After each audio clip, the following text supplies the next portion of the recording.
This inning is brought to you by Secure Water Systems. Has your business been contacted by the city to have its backwater preventer tested? Secure Water Systems is local and specializes in backflow prevention. Check out our 5-star Google reviews and call us at 519-827-9622 to receive 10% off your first test. Secure Water Systems, keeping our water safe.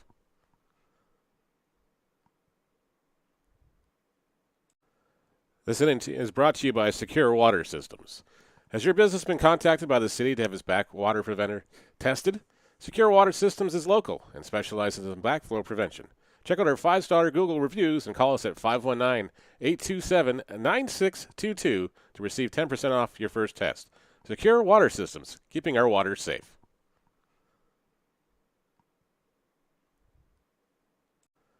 This inning is brought to you by Secure Water Systems. Has your business been contacted by the city to have its backwater preventer tested? Secure Water Systems is local and specializes in backflow prevention. Check out our 5-star Google reviews and call us at 519-827-9622 to receive 10% off your first test. Secure Water Systems, keeping our water safe.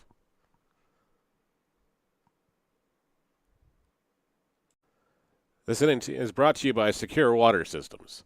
Has your business been contacted by the city to have its backwater preventer tested? Secure Water Systems is local and specializes in...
Good evening. Happy Tuesday night. We are back at Hastings Stadium for what should be another classic matchup between the Guelph Royals and the Barrie Baycats.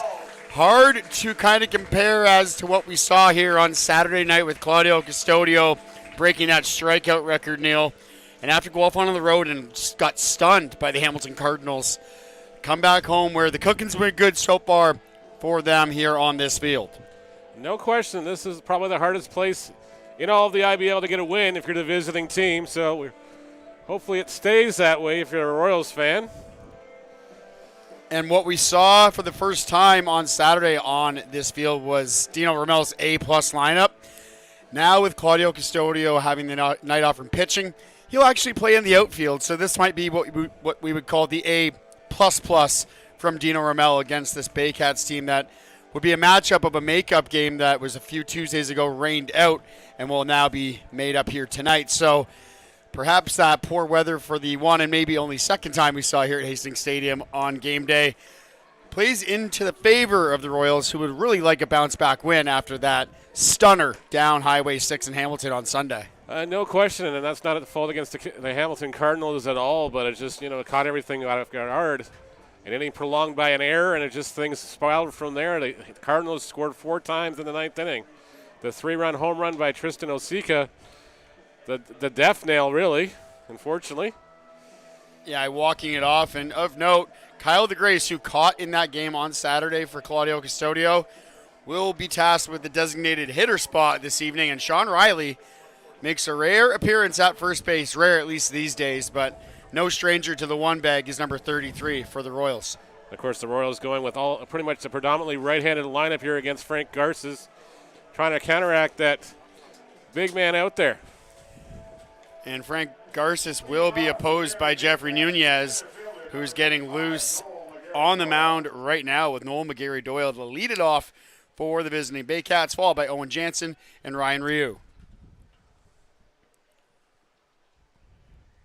Similar umpiring crew that we saw here on Saturday with Jeff Rose back in it, but he will be down at first base this evening. So he was treated to a very good Claudio Custodio outing and did a great job in that game, but down the first base line this evening as Nunez misses for a first pitch ball on McGarry-Doyle. That one comes back inside to even the count at 1-1.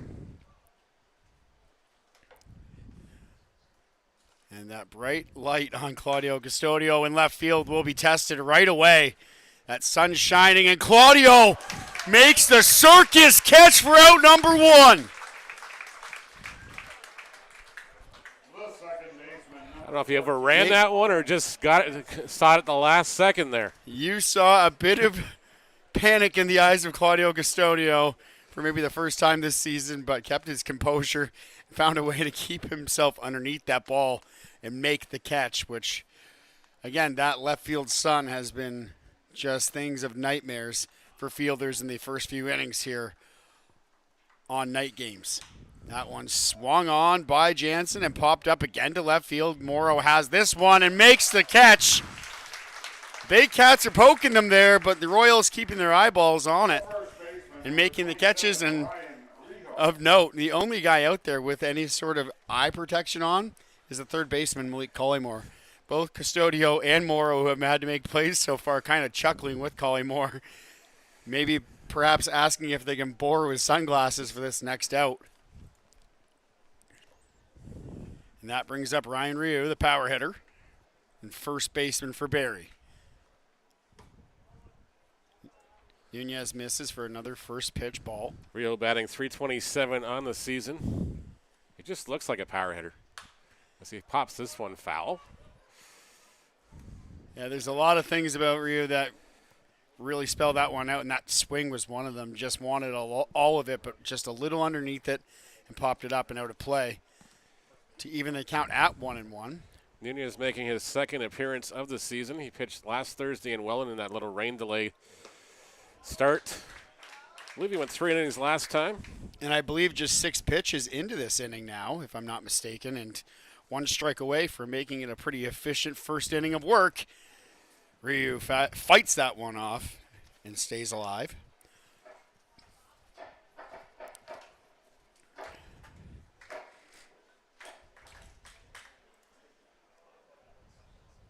The 1-2 coming from Nunez on Ryu. Swings and misses.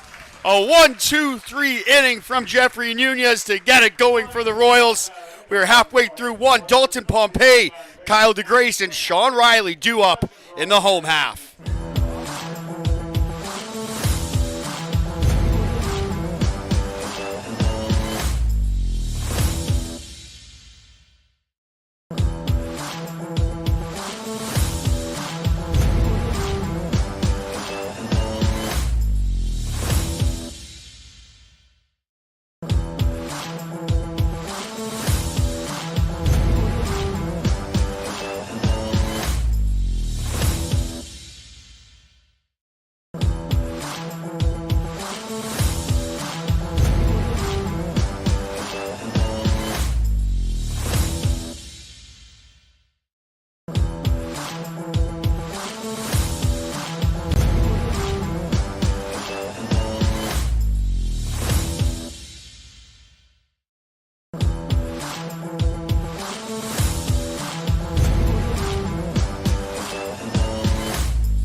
back at Hastings Stadium after Jeffrey Nunez went 1-2-3 on the Baycats to get it started.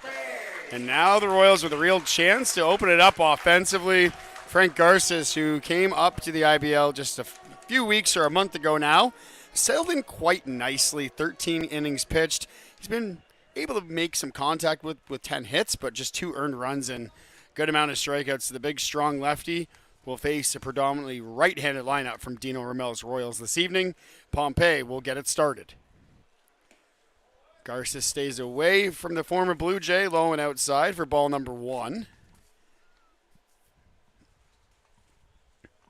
Deals and again can't get the call on the outside part of the plate. That one much closer, but still no go.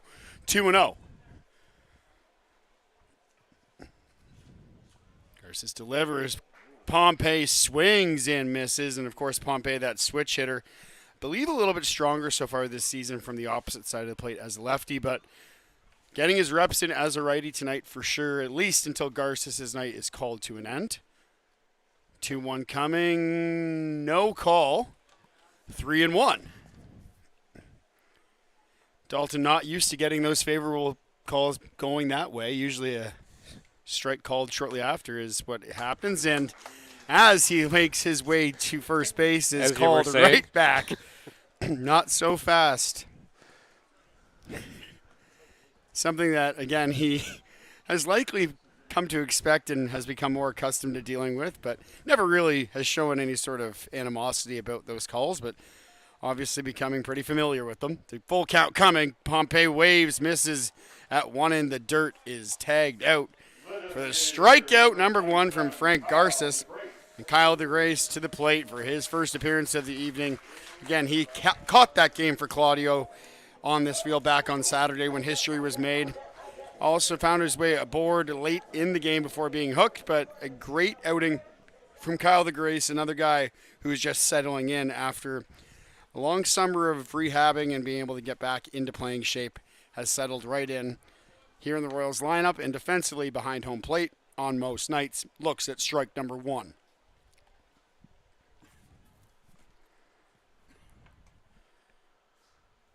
That one misses outside, so Garces and DeGrace are even at 1-1. No hits yet in this ball game, but a few would or could be's for the Baycats in that top of the first as DeGrace pokes one to center. This could be trouble in the sun. Catch is made for out number 2. That sun has not had the number of any of the outfielders so far, despite its best efforts. That was Noel McGarry-Doyle making the catch with probably the fastest shades in town on out there on the Barrie center fielder. And they might need to keep that speed up with Sean Riley, who knows this ballpark well. And with the way Garces throws the ball, if Riley can time it right, it should be one that is a no-doubter off the bat. So we'll see if Garces stays away from him or attacks the most decorated hitter in the history of the IBL. That one on the outside part of the plate for strike number 1. Plate umpire Dave Phillips giving the outside part of the plate early tonight, so at least now Garces and Nunez will know where to shoot for. That one doesn't get the call. Seemed to be almost a carbon copy pitch of the first one, but consistency behind home plate is all pitchers and catchers can ask for, as well as hitters, and seems to be the true tone tonight.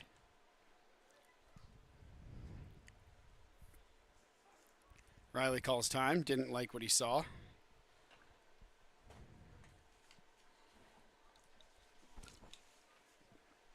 As he resets, as does Garces. And Cote. And that one low for a ball. Kind of out of the eye line behind home plate and couldn't really tell where it ended up. But call the ball low. Make it 2-1 now. Riley opens up that stance. We'll see if he tries to pull one here to left with that sun shining ever so bright. Garces won't give him a chance to turn on that one as he sticks to that outer third or maybe even quadrant of the plate and having some issues getting the calls and maybe missing by just a hair. But nonetheless, Riley with a 3-1 count and no score Likely probably happy to take a walk here with Malik Collymore up behind him. So we'll see if he just lets the bat lay on his shoulder and make Garces throw a strike here. And that one misses. Riley lays off and is on his way to first. A 2-out walk from Sean Riley, who has done a fantastic job of shortening up his swing and picking his pitches after some early at-bats in the season. Saw him chase and wave at some balls that were definitely not strikes. He's done a great job to kind of dial it back and make life harder on opposing pitchers and life a little easier for the guy behind him, Malik Collymore.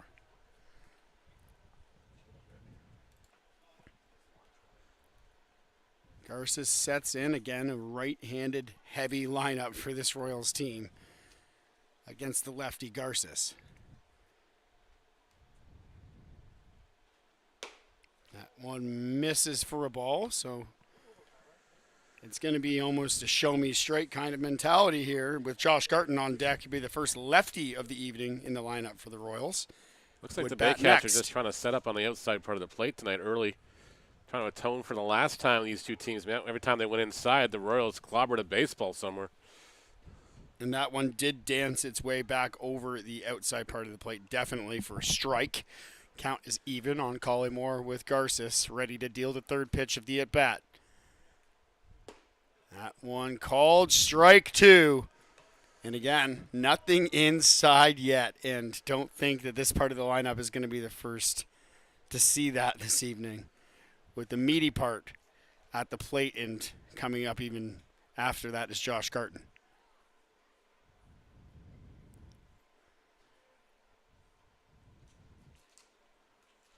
Collymore fouls that one off and stays alive.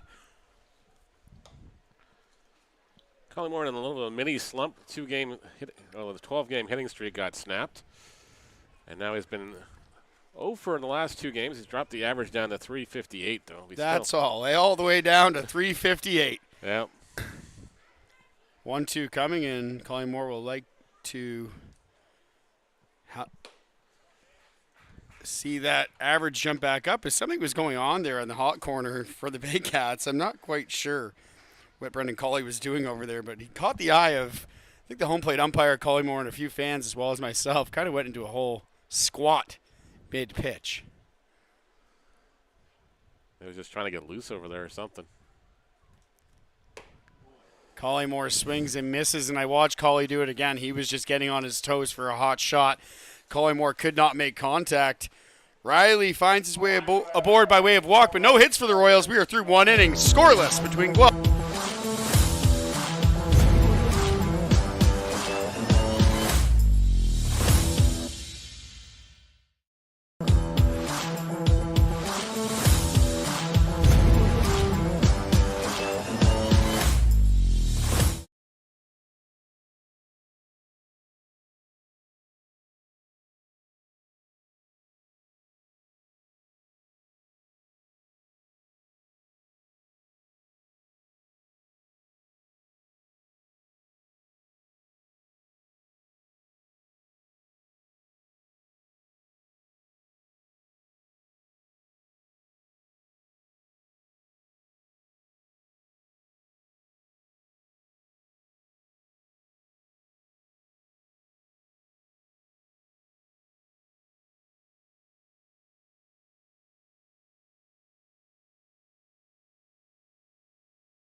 No score here through 1 inning between the Barrie Baycats and the Guelph Royals from a Packed Hastings Stadium on a Tuesday night. Scott Fraser and Neil Sriwasa. I will get that right eventually. Neil Sriwasa with you this evening. No score, but fans still pouring in through the door. Well over 850 by the box office count. And all those hands come together for strike number 1. That one popped up from Williams to make it 0-2. And I believe, Neil, if you want to double check my math, which is always recommended, Nunez threw just 9 pitches in the first inning. I think you weren't too far off there, yeah. I think 9 or 10, I believe it was a 3-pitch, 1 pitch, and maybe a 4 or 5, excuse me. It was a 4, yeah, so yeah, 9 pitches, you're right.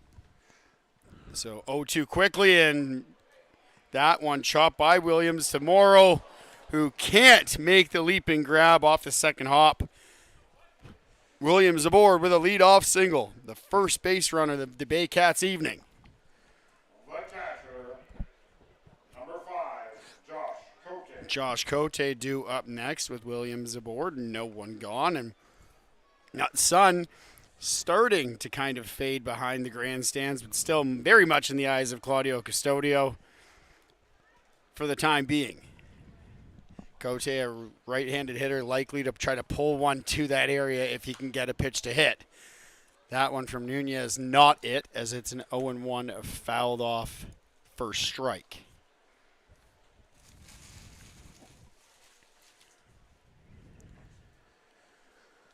Cote, in a limited sample size, is batting .400 so far on the season. And Barrie, one of those teams that wasn't quite sure where they're going to end up in the standings and have kind of leveled out as to where they've found themselves after a good start, kind of hit a bit of a rocky road, if you will, and now trying to find their way into the playoffs comfortably to avoid those top 3 teams that at this time are Welland, Guelph, and London. Cote is 2 for 5, 2 home runs, 4 RBIs so far, so hopefully Nunez gets the favorable call and some groans and moans from the Baycats dugout. Might not have been maybe a clear strike, but nonetheless, Nunez a strike away, but has Williams at first to deal with. But Cote swings and misses. Another strikeout for Jeffrey Nunez. Carson Burns follows now with Williams at first and 1 gone. Burns, the first baseman this evening, will go lefty on righty, and with Williams kind of also still playing a bit of a straight-up matchup, both Pompey and Custodio playing opposite field. And Burns saw it, but just couldn't make the contact he needed. Fouls it off for another first pitch strike. And as we mentioned back on Saturday with Claudio, obviously a guy who pounds the strike zone right away, and those batters knowing it. With tonight with Nunez, he's getting a lot of foul tips off. Contact being made on that first pitch, but nonetheless ending up out of foul territory, and for a first pitch strike by the time it's all said and done. And that one does the same thing up and over the grandstand, 0-2. Burns has in the action 34 for 123, a 276 average anyways. 2 home runs, 20 RBIs on the season. We'll look to add to that here behind 0-2, so Nunez in control. Swings and misses, and Jeffrey Nunez with yet another strikeout. 2/3 of the way, through the top of the second. Nunez is dealing.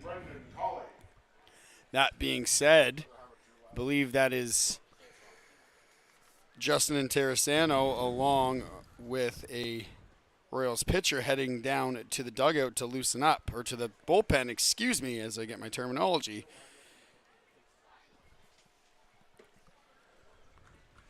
Another first pitch strike from Nunez.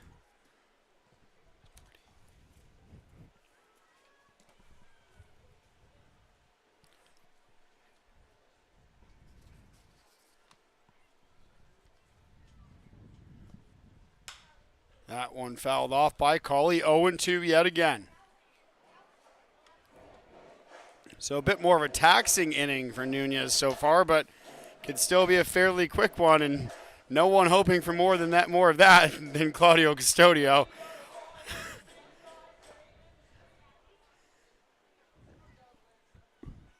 The 0-2 dealt. Swung on by Cauley and fights it off to stay alive.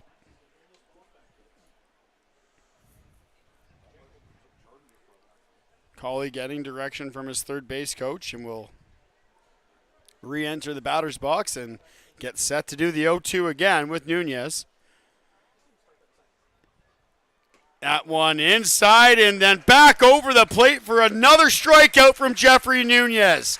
We are halfway through 2 with no score from Hastings.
Home half of the second inning. Josh Garton to lead it off for the Royals, followed by J.D. Williams and Claudio Custodio. Brendan Keys and Connor Morrow round out the 9 in the lineup for Guelph tonight. And as we mentioned back on Saturday, no rest for the opposing pitcher whatsoever when the Royals have their A-plus or A++ lineup dressed. Garces deals the first one. The first lefty he's seen from the Royals lineup tonight is Garton. That one inside.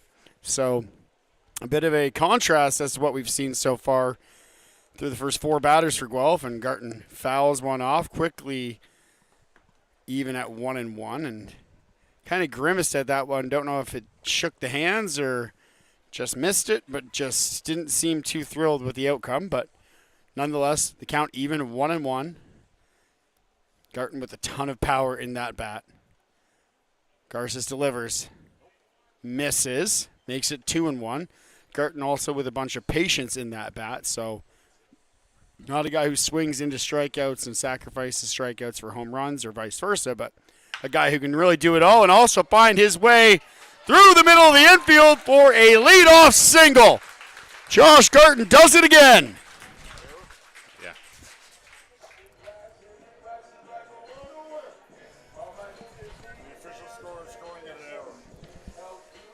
And yet again, I am wrong for the 100th time this season. If you fans bet on that one, congratulations, you win.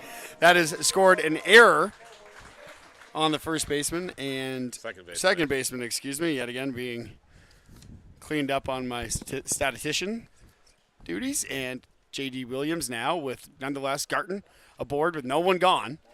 back to the plate. And Williams again in that 6 hole where he has found a home as the right fielder in this lineup, and a complimentary piece, but that would be only half the truth because he has been a great hitter all around for Guelph as he goes on to short for 1 and legs out the back half of that double play to make it a fielder's choice as Garton is thrown out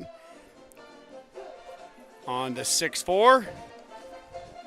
And that brings up the happiest man on the roster and maybe on the planet based on this walk-up song, Claudio Custodio. Turns it around this evening from trying to throw strikeouts to try to ruin a pitcher's evening now, batting 7th and playing left field for Dino Romel's Royals. Cuts that one hard and heavy and fouls it off for strike number 1. You got to wonder if these guys played against each other in the Dominican Republic at some level, somewhere down there. It would all depend on the birth year, I'm assuming, with that has to be slightly considered as Custodio grounds onto short to second for 1. Rio closes out the back half of that double play. The Royals go 1, 2, 3. Garton aboard by way of air. And Williams aboard by way of fielder's choice, but it ends up being a 1, 2, 3 inning. We are through 2 innings now. No score.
Brad McQuinn to get it going for the Baycats in the top half of the third. Josh Garton scores. Correction did kind of come into play there. He will be scored with a leadoff single, although it really did not affect the inning as it went 1, 2, 3 Royals, as they will look to keep this game scoreless with Jeffrey Nunez remaining on the hill and McQuinn leading it off. That one gets away from Nunez and Keys behind home plate. Squared around to see if he could get Collymore to creep in a few steps here, but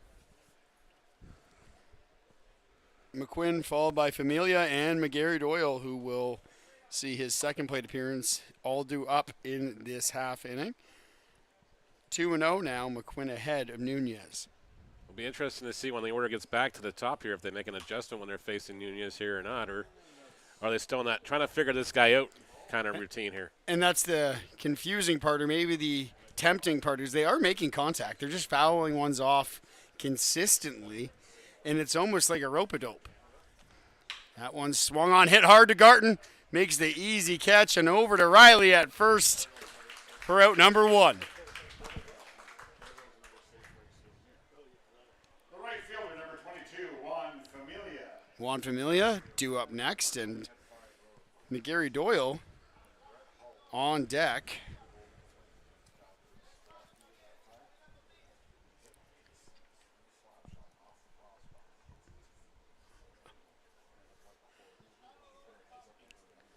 Familia hearing it from some of the Royals crowd, but not listening as that one hit high to left field, but does not have the juice to go. Claudio Custodio makes the catch for out number 2, and the Royals go around the horn as Noel McGarry-Doyle back to the plate now for his second appearance. He flew out to Claudio Custodio to get this game started on which was a more entertaining play than one would have hoped, but nonetheless ended up in the Royals' favor. So the very first put out of Claudio Custodio's night may be followed by the very most recent. That one misses inside and perhaps a little bit low, or vice versa, for ball 1. Nunez deals again. Same spot, same result, 2-0.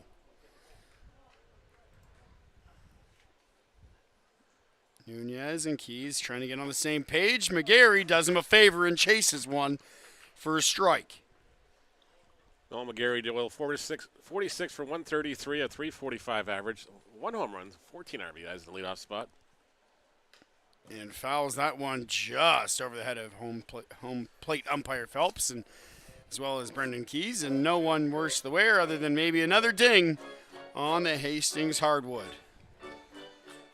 Well, our first appearance looking at Mr. Jeffrey Nunez is definitely, well, he's very efficient as far as pitching. He likes to get ahead just like Custodio does, and very, very quick to the plate as well. Not a lot of time wasted with that leg kick, but also when the ball doesn't end up in the dirt, doesn't have to clean it off, watch how quick his turnaround is. There's not a lot of time between pitches, and when they come quick.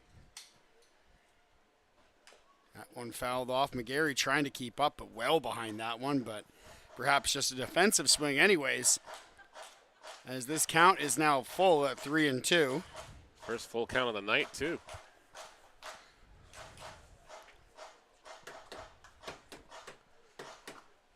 Maybe the Baycats are being a little more patient at the plate the second time through the order. As you mentioned, absolutely. It seems it might be that way, and McGarry rewarded for that patience. He is aboard with a walk. The second baseman, number 14, Owen Jansen. A 2-out walk in a scoreless game, nonetheless, with Owen Jansen batting behind him. That is a huge, huge piece of, I don't want to say hitting, but just patience. Plate appearance. A great job to get aboard and keep this inning alive with the number 2 hitter, Owen Jansen, behind him, and Ryan Ryu getting loose in the on-deck circle should we get any further. Nunez checks over to McGarry at first. Riley can't make the tag in time. I think McGarry was back in time, regardless. Gary Doyle back again, checked, and I don't think Nunez even took his eye off him from the minute he caught the ball again. Not quite sure. Gary Doyle should just stand on the base here. I'm not sure if that's what that is perhaps meant to attain, but McGarry Doyle takes off, but it's popped up. Keys, mask off. Keys makes the catch. Out number 3. Nunez and Keys, again, not a ton of experience playing with one another, but they look like they are on the same page this evening. Halfway through 3 innings, no score between Barrie and Guelph.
Brandon Keys to lead it off for the Royals here in the bottom half of the third inning. So followed by Connor Morrow and Dalton Pompey with his first or second plate appearance, pretty much at the same juncture as the Baycats were at this part of the top half of the third. But Keys swings at the first one. He sees it's high and deep to right center field.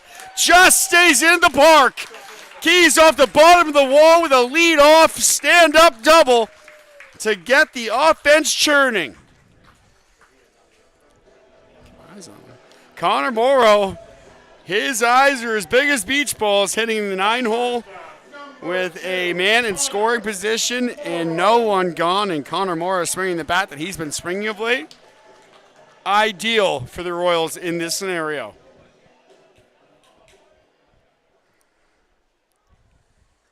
Garton came out and had a quick word with, I'm not sure if it was Ramel or Keys, or took a bit of his equipment back to the dugout, as Garton is one of those teammates that loves to do that kind of stuff.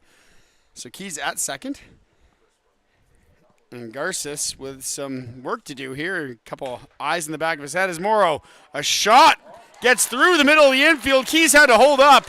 Nonetheless, he is in there at third. Morrow, a victim of circumstance. Otherwise, Keys would have been scoring easily. But now runners on the corners with Brandon Keys at third, Connor Morrow at first, and Dalton Pompey back to the plate.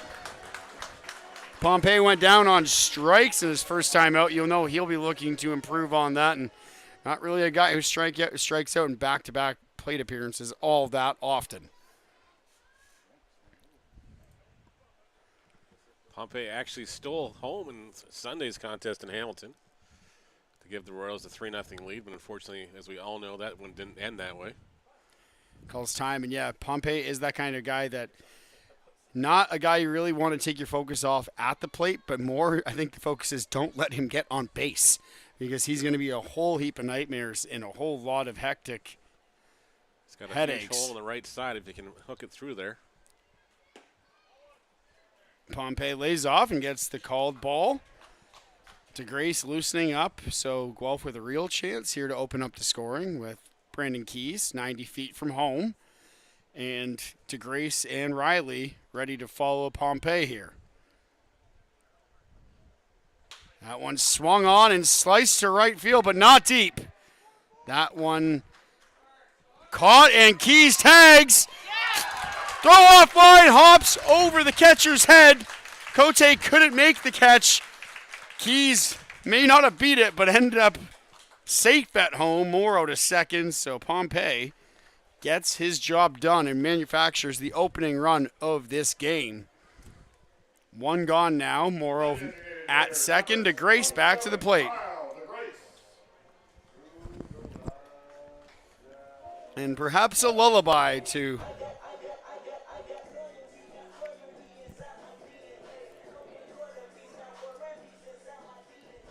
as we get our wires uncrossed here and everyone resets. Frank Garces also getting reset after allowing his first run of this game.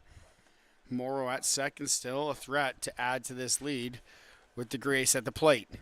DeGrace swings at one and lines one to left. That'll be in there, and that will score Connor Morrow from second. Kyle DeGrace with a one-out RBI double to keep the wheels turning. Looks like we made the adjustment the second time through the order already. Saw what he liked what he saw, and swung on it and made no mistake. And that brings the big man back to the dish. So we'll see if he can adjust. He did find his way aboard by way of walk in his first plate appearance, so no official at-bat recorded just yet for Riley. But a chance to blow the doors off this one, at least for the time being, with a one out rather, and 2 runs already scored and a man at second. Not one high and outside, so Garces and still not really changing up his approach on Riley. Will stay away from him likely unless needed. And Riley probably likely happy to swing away at the nearest one to him. 1-1 now. That one did come back inside and catch the outer part of the plate. The thing about this at bat with Garces and Riley is first base is open. DeGrace at second doesn't run the best. Riley doesn't run the best. So if you do put Riley aboard, it does put that double play ball right into effect. Yep. So perhaps that changes the approach of Garces on Riley here and maybe plays a little bit more conservatively and pitches a little bit more outside of the zone and won't challenge number 33 for the Royals all that much this time around, but we shall see. That one back up the middle and off the glove of Garces, but that hauled in off the tip and thrown over to Ryu for out number 2, and that was just, that ball had some eyes, but in favor of the Baycats, as now there is a man at third and Malik Collymore coming to the plate with a 2-0 lead and 2 gone here. And after an unfortuitous bounce for the Baycats, a couple bounces off gloves that end up resulting in out number 2. 9 times out of the time, if the pitcher deflects that ball, it goes somewhere else, but right into the glove of the second baseman, that one. Royals just unfortunate on that play. Yeah, Owen Jansen was the beneficiary of that glance off the glove from Graces. Collymore lays off one that was borderline and called the ball.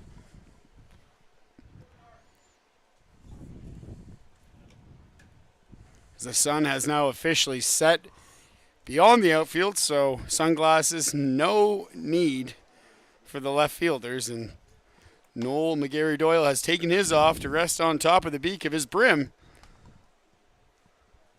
for the time being. And DeGrace, who stands at third, having a short conversation with Dino Ramel, who is pulling double duty yet again as manager and third base coach. The 1-1 coming. Collymore just missed it and fouled it back behind home plate. It's 1-2 now.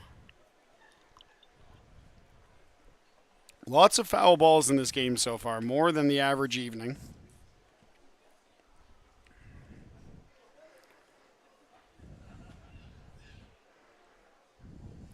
As DeGrace not really showing any sort of idea of coming home anytime quickly. That one misses and evens the count at 2. Collymore, after a long 12-game hitting streak, looking to find his way back aboard for the first time in 2 games and 2 at-bats. 2-2 coming. Collymore finds his way aboard and helps Kyle DeGrace find his way home.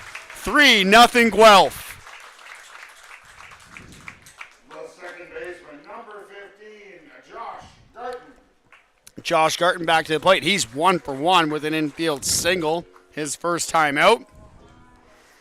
Garten, who is probably the heaviest second baseman in all of baseball, and hits just like it. Marcus Simeon kind of numbers that he would be on pace for had he not missed a large portion of the mid part of the season, but back and healthy as an ox and ready to go here. 1 for 1 is the Guelph native Garten already. Collymore takes off for second. Garten takes the pitch. Collymore in there safely as that one glanced off the shortstop, Carson Burns, and then Owen Jansen, again, Johnny on the spot, to make sure that ball went no further.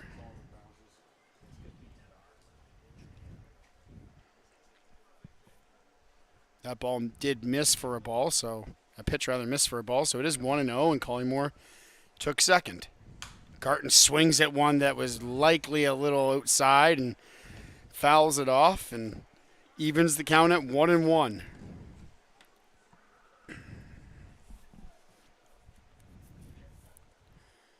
Garces hasn't even looked back at Collymore once since he got to second base. And again, you don't want to be the third out caught stealing, but when no one's peeking at you, Garten, just got it off the bottom of the barrel. That bat didn't die a hero, unfortunately. That one could have been trouble for the Baycats, but as you mentioned, a broken bat spoils the party for Garten. Not before the Royals bring 3 home and give themselves a 3-0 lead through 3 innings.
Ryan Rio to lead it off for the Baycats, who conceded 3 runs in what was by far the most entertaining inning of this ball game. If you're a fan of hits and deep shots, Brendan Keys nearly went over the wall, but landed just shy, about 392.5 feet on the bottom half of that wall out at center field, the righter portion of it, and did later score. As Jeffrey Nunez has just been lights out so far and quickly ahead 0-2 yet again. The 0-2 coming from Nunez, that one well inside and on the shoestrings of Ryu.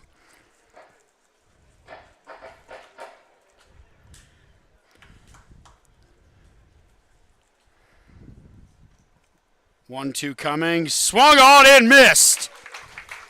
Another strikeout for Jeffrey Nunez, who is quickly making a bid to be a regular part of this rotation for the Royals. And Malik Williams, who did find his way aboard with a leadoff single in his first plate appearance, back to the plate again. His first appearance did come back in the top of the second, and obviously just 3 runs across the board for the Royals in that bottom half of the third. It has been pretty evenly matched in terms of at-bats and batters and the length of innings or half innings between both Barrie and Guelph so far, as that one's fouled straight back into the netting for strike number 1.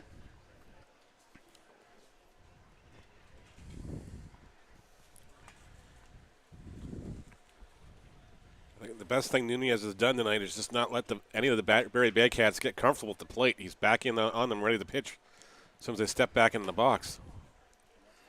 Exactly. There's been no time to breathe for those Baycat hitters, and the location of those second pitches after contact are something to think about, because that one was a little high and inside and back. Malik Williams off the plate perhaps, but now he turns on one, and that one might just hook foul. And it stays fair. Claudio Custodio didn't even flinch.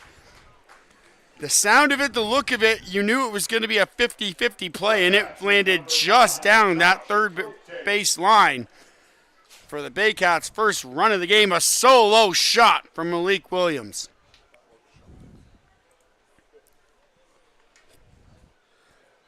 Williams has 3 home runs. We're now has 4 now and 16 RBIs on the season. That was one of those where I was going to call a home run ahead of time, which there's been a few of them. There's been a few, few, let's be honest.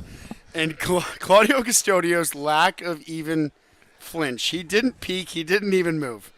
It was almost like he knew exactly where it was going and wasn't worth tracking, which I guess makes sense, because that one is pumped foul.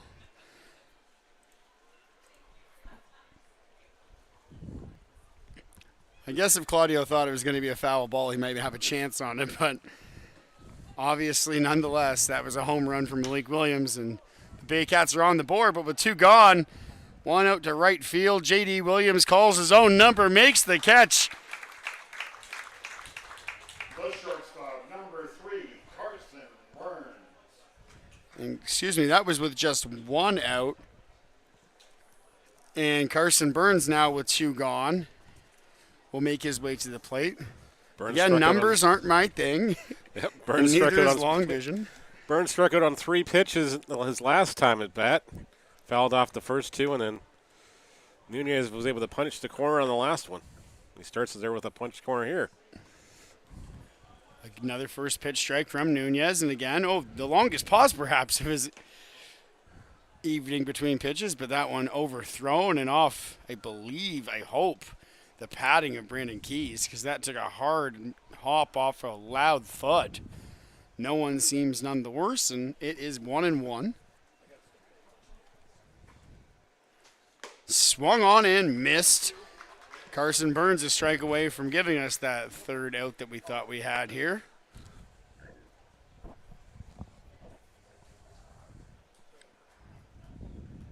Nunez deals, misses outside and high. 2-2 the count. The Baycats, standing-wise, are going to need some help if they want to climb into that 4th spot. They've got 2 less games on this remaining than everybody else because they've played more games than everybody else. 34 games coming into this one, now 35. That one's grounded to Garton and thrown to Where I Leaf to end the inning. Lines that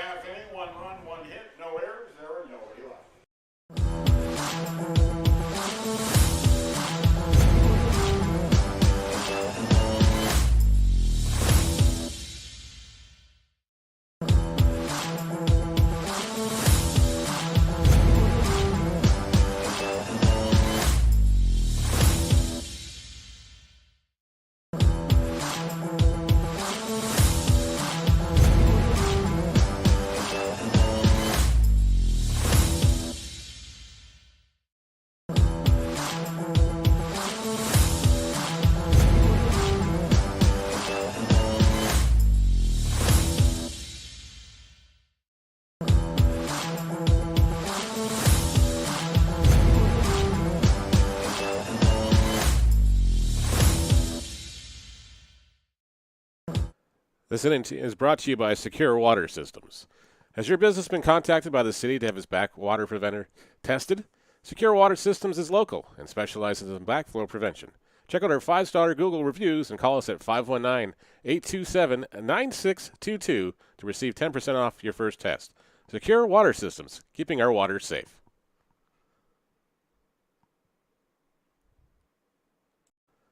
This inning is brought to you by Secure Water Systems. Has your business been contacted by the city to have its backwater preventer tested? Secure Water Systems is local and specializes in backflow prevention. Check out our 5-star Google reviews and call us at 519-827-9622 to receive 10% off your first test. Secure Water Systems, keeping our water safe.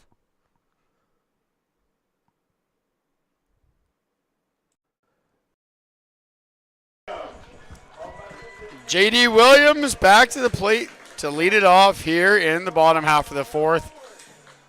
After Malik Williams went deep to left field in the top half of the inning to cut the Royals lead to 2 to 3-1 now is the score. And Williams will be followed by Claudio Custodio and Brandon Keys, who will also then be followed by Connor Morrow. And I say that with a chuckle because when does it end? It doesn't. It does not, because if we get any further than Morrow, Pompey, DeGrace, and Riley will follow. So Garces will need to do his best here. But add 2-0 quickly on the leadoff man, Williams. Fouls it off, fights it off, and stays alive.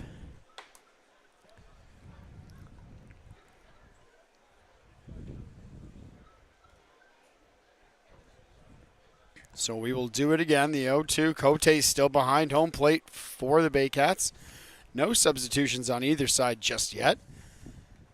That one finds a zone on the outside part of the plate, and Frank Garces has a strikeout to lead off the side here. And J.D. Williams left with a long walk back to the dugout, wondering what to think. I feel like I could throw 157 strikeouts for this walk-up song. Yep. Is Claudio Custodio back to the plate as a batter this evening? Custodio hit into a double play his first time out. Pumps one to center, but that does not have the legs to get out over the head of Noel McGarry Doyle. Makes the catch shy of the warning track for out number 2, but what power from their ace hitter and left fielder to come up just shy to the deepest part of the park on a first pitch strike from Custodio that, had it been pulled or hit opposite field, would have been long gone. That not the case, though. That is an easy fly out to center for McGarry Doyle for out number 2, and Brandon Keys to the plate. Swings and misses, or swings and hits the first pitch of the at-bat and pulls it to foul territory, and a near collision between the first baseman Ryu and the catcher Cote, and not quite sure what happened there. I think Ryu was trying to make sure his catcher didn't run into that cement dugout that is on either side of play. And Lear Chamberlain, no, you're not asleep with the switch. Yeah, Riley is playing first base tonight, just because with a left-hander on the hill here tonight, we're trying to get as many right-handers in the lineup as possible. That means Justin and Terrasano is riding the pines, at least to start the ball game here anyways, if Garces comes out.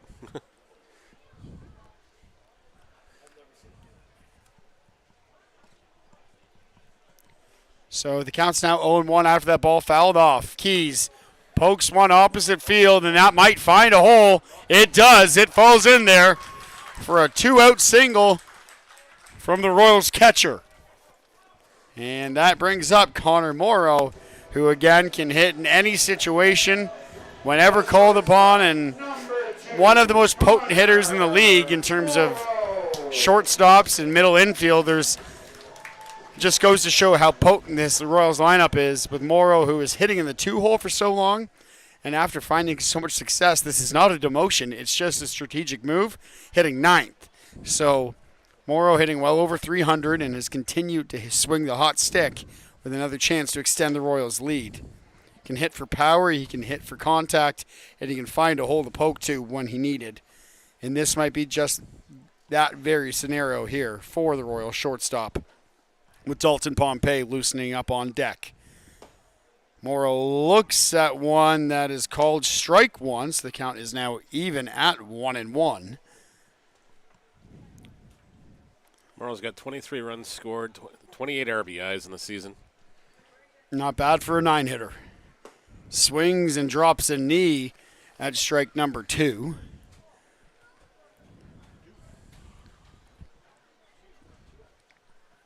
Hit the seeing eye single pass to shortstop the last inning up.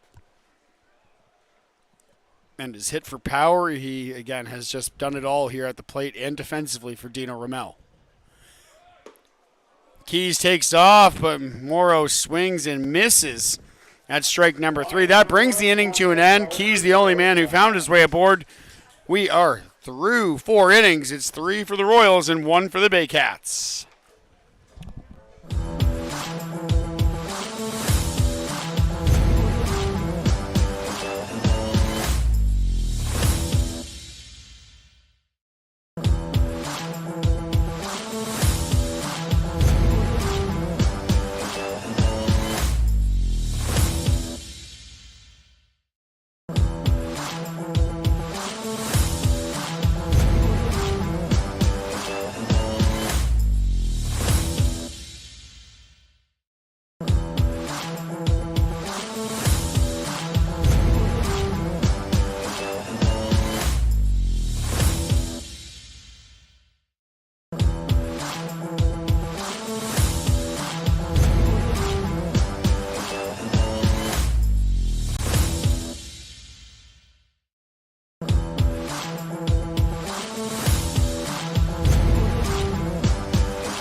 Welcome back to Hastings Stadium. At the top of the 5th inning we go.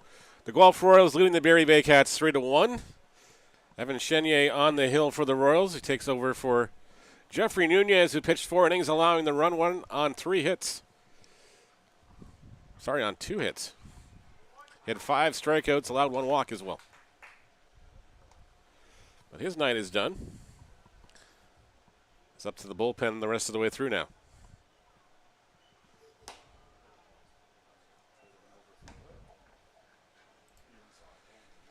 That one misses outside, counts even at 1-1.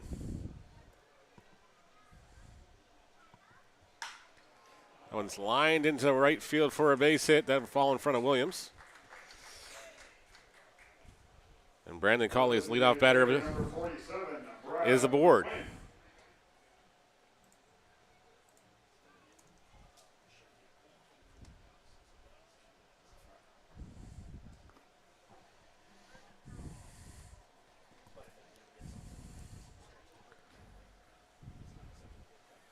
Brad McQuinn now the batter, the designated hitter. He's 0 for 1. He grounded out to the second baseman in the 3rd inning.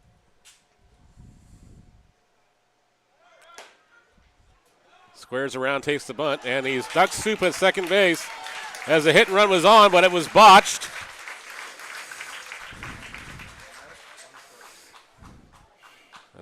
and there's a strike call here.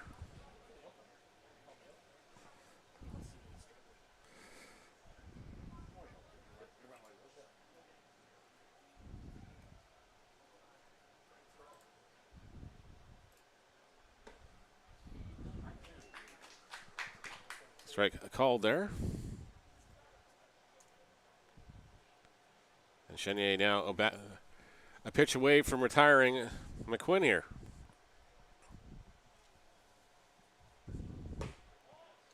Ball misses low.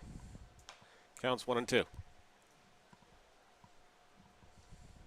Again, thank you for tuning in wherever you guys are watching. If you're watching on Baycats TV, thank you for joining us.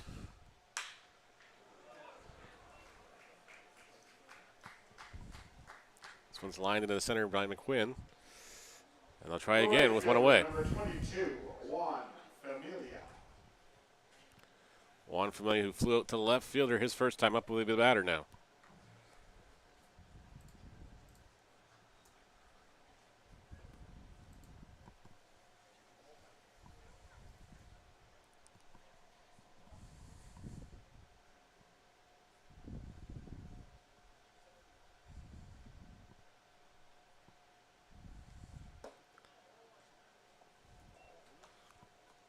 Chenier's pitch misses outside for ball one.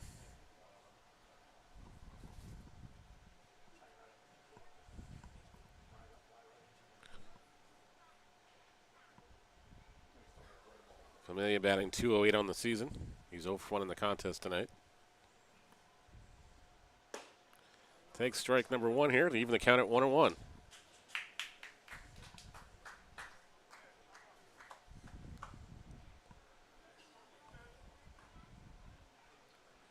Getting back to what we alluded to earlier, the Baycats, if they want to get out of fifth position, they can't finish any lower than fifth. They're still going to need some help from somebody to help beat the Leafs a few times. That one swung on and missed. Count's now 1-2. The race for first could potentially go to the last week of the season. But if the playoffs were to start tonight, it looks like you'd have the London Majors hosting the Brantford Red Sox in the first round. Hamilton would take on the Welland Jackfish. And the Royals and Panthers would lock horns in a Highway 7 battle. That one misses for a ball. The count is 2-2. Of course, Baycats and Maple Leafs would be the last pairing for the first round. Just home field to be decided.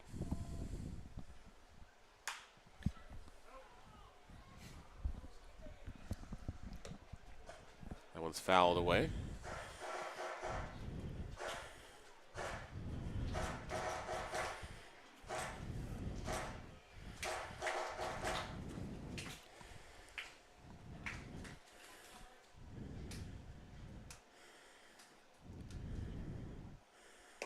Ball misses outside. Now it's a full count here.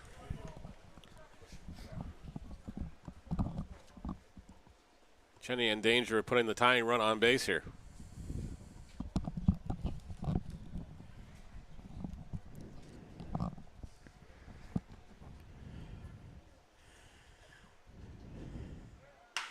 This one's driven to center field. Pompey camps underneath this one. He'll make the grab, and there's two away.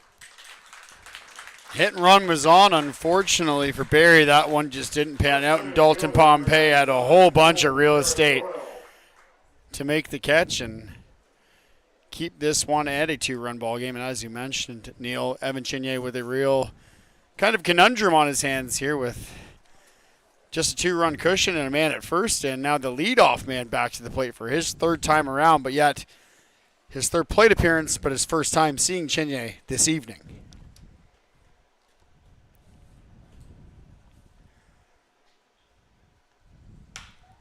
Swings to the first one. He sees Custodio, pauses, and makes the catch for out number 3. So a man left aboard, and Guelph's 3-1 lead left intact or off to the bottom.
Dalton Pompey due up first here in the bottom half of the second inning. Kyle DeGrace and Sean Riley will round out that order that is due up for Dino Ramel's team. And with a 3-1 lead, and like you said, Neil, it might come down to a game of inches and strategy here. Even with that 3-run inning from the Royals in the bottom half of the third, the Baycats able to chip away at it 1/2 inning later, and now it's just still a 2-run game, and it's a game of inches at this moment, and it appears to not change anytime soon here. As Pompey swings at the 0-1 to short over to first. Ryu makes the grab in time, an impressive little scoop and Statue of Liberty play for out number 1 on the speedy Pompey, who made his way down the base path quite quickly. Now, as bang of a play that was, Neil, remember Pompey's playing as a right-handed batter tonight. If he's playing as a lefty, how much more of a difference would that have made in that? Probably a couple more steps for sure anyways, and the Right. shortstop had to do a good job just to get it out of his hands and out of his glove in a hurry as it was. And DeGrace, who found his way to the outfield and scored a run in his last at-bat, is back to the plate, and he did hit an RBI double, and later scored a part of that 3-run inning back in the third for the Royals, and really the biggest part of Guelph's offense so far has been the designated hitter, Kyle DeGrace, who pokes one back to Ryu, who has his second putout of this inning. Too quickly gone from the top of the Royals order with Sean Riley with the bases empty and 2 men gone.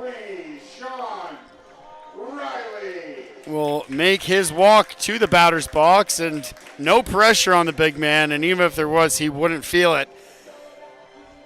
But a great opportunity for a guy who has done it so many times to put his imprint on this baseball and this ball game with one swing of the bat. That one, Riley crowding the plate, tried to make it look like it was inside, but no one was buying what he was selling on that, so it is strike 1. The 0-1, Riley swings aggressively and fouls it off down the third base line to make it 0-2 quickly. Riley almost coming to this at bat with a bit of aggression real quick and seeing what perhaps a different approach can bring to his team.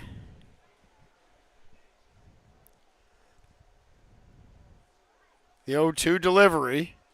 Riley swings and misses, and what a heck of a piece of pitching from Frank Garces that was, in all 3 at-bats there. So a quick 1-2-3 inning for the Royals in the bottom of the 5th. We're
Evan Chenier remains on the mound for the Royals, and Owen Jansen back to the plate for the Baycats, who have hung around here in this ball game, and not by luck. They've done a good job of shutting down any sort of Royals offense that has been ever so potent on this Hastings field so far this season, but the Baycats have had the answer so far tonight. Chenier deals a first pitch strike on Jansen. Jansen 0 for 2. He flew out to the shortstop and popped up to the catcher behind the plate to end the third inning. And Ryu, as well as Williams, who went deep for the Baycats in their lone and only run of the ball game, also due up to follow Jansen in this half inning. So perhaps the toughest part of the order is right here and now for Chenier. Sitting down Jansen to lead off the inning would be huge, and he's ahead 0-2. Looking for a third called strike, doesn't get it. It is now 1-2.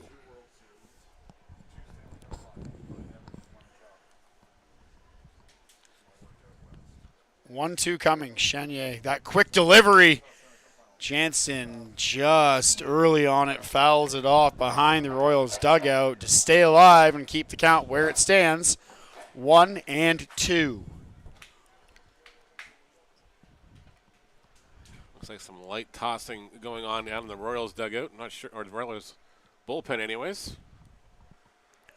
Chenier now the 1-2 yet again misses. That's 2-2 now. That was high and outside and unsellable for Brandon Keys to frame up as a third strike.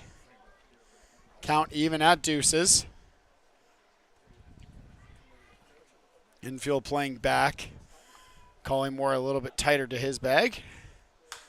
That one fouled off yet again, and a heads up called, and yet to hear. Again, this is my first season, Neil, doing this, so you would know better. Is it audible when those windshields do get hit? Is there would know? Sometimes it is. Sometimes it's not. Depends how much noise is going on in the stadium too. Well, it's been a loud crowd every home game so far this season, and still many to go. And looks like it'll be a deep playoff run. So fans, get your tickets, or make sure to check us out online, as you have all season long. That one popped up, and it's kind of everyone and no one's ball. Dalton Pompey, the quarterback, out there at center, calls everyone else off, makes the running catch for out number 1. First baseman, number 27, Ryan Riho. Ryan Riho, who has been pretty effective and pretty involved at first base in terms of putouts and sweeping grabs. Back to the plate again. He is 0 for 2, has had a couple of appearances, but not so much success. Both strikeouts swinging so far this evening. This is his first time against Chenier.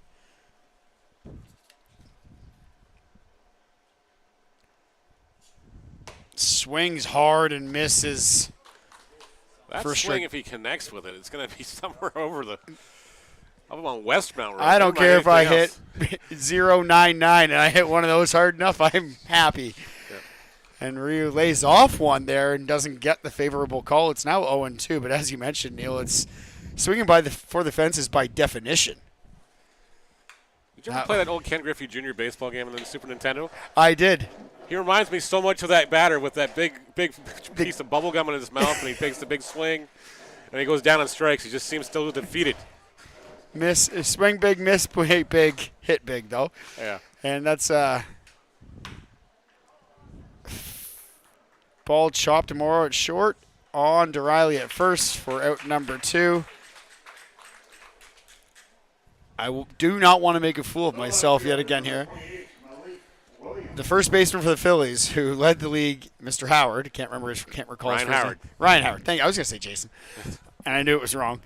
He, I believe, led the league in home runs, but also by a landslide led the league in strikeouts that year. Yep, he was and it was almost like you were selling tickets, but you weren't winning us ball games. And at what cost does it come? Either way, Williams back to the plate. He's gone deep already in this game. And with 2 gone, looks at a pitch low for ball number 1. The 1-0 coming. Williams back to his favorite spot, but just not deep enough. And Claudio Custodio makes the catch for out number 3. And again, made it look a little bit more entertaining than it should have been, but nonetheless, 3 outs recorded, no runs allowed. 3-1, we go off to the bottom.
Malik Collymore leading it off for the Royals here in the bottom of the 6th inning, and Frank Garces, no surprise, still in this ballgame, just 64 pitches under his belt through 5 innings of work. So depending on how this one goes, you would imagine he has a little bit of gas left in the tank for perhaps 1 or 2 more innings, obviously depending on the length of each of those. Garces missed on the first one, but Collymore paid him back with a swing on a ball that may have been low and well out of the zone to make it 1-1.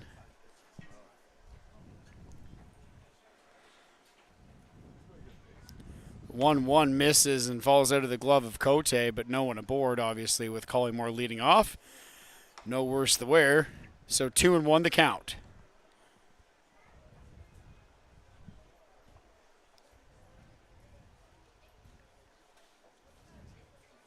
Garces and Cote on the same page now. That one low makes it 3-1.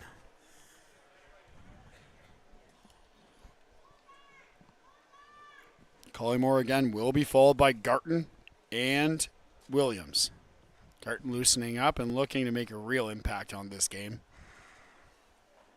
3-1 to Collymore from Garces. Misses nowhere. An unfavorable call to keep this at bat alive from Malik Collymore, who thought he was well on his way to first by way of free pass, but no such luck. Count runs full and the payoff pitch on its way in a moment. The Baycats have definitely been sticking to the script, sticking everything on the outside part of the plate tonight. A couple times they've gone inside, they've been made to pay for it, so as Collymore, his patience pays off here in this bat. And patience on making sure it wasn't a called strike 3 just to be safe. But Malik Collymore, after perhaps in his mind an extra pitch, does find his way aboard by base on balls. And Josh Garton, with no one gone in a 2-run lead, and Malik Collymore at first, a real chance for Guelph's Hulk Hogan to put his impact on this game and Funny you say that, because there's actually a guy on the Pittsburgh Panther that comes out to the Real Americans theme song. I believe we spoke about that on Saturday. Dan Mahoney. You'd think that Garton would have a leg drop or something to say about it to Mahoney, but Garton, even at 255, 260 pounds out there at second base now at the plate, as gentle as a giant can be, takes the 0-1. Maybe for just a reaction one night, we just mix it in to his at-bat, see what happens. Perhaps the next home game against the Panthers when Mahoney's catching, just to catch his eye and his ear. Garton looks at strike number 2. That wasn't a hittable pitch, so either a fantastic pitch or a favorable call. Nonetheless, 0-2. Collymore at first. Garton cuts at 1 and misses for a 3-pitch strikeout, and some frustration coming from the Royals second baseman as he quickly takes his walk back to the dugout. And J.D. Williams back to the plate. And I know that I don't want to beat a dead horse to death over and over again, but with the power and the contact and consistency of this Royals lineup, isn't it funny how you see that J.D. Williams is mixed in between Claudio Custodio and Josh Garton, and Connor Moore was put down there at 9 in Pompey. It's almost like it's speed, power, speed, and then the kitchen sink. Yeah, pretty much. It's just, I think Dino some nights just goes into a bucket. Darts at a board? Yeah, just goes, okay, I'm going to start this guy here. Pick your number out of a hat. That's where you're hitting in the lineup.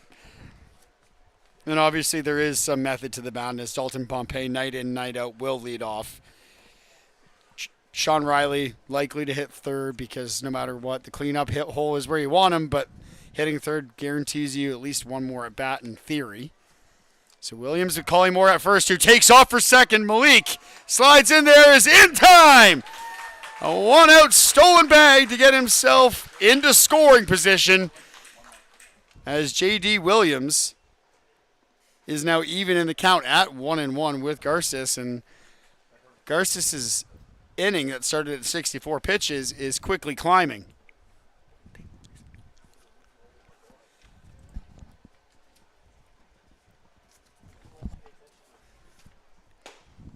That one in there for a strike. Williams looks at, doesn't like, but takes it either way.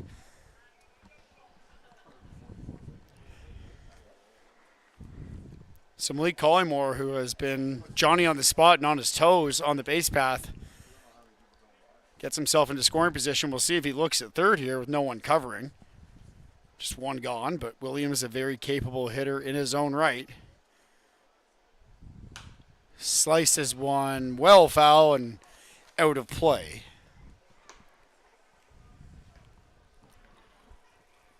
The count remains at 1-2.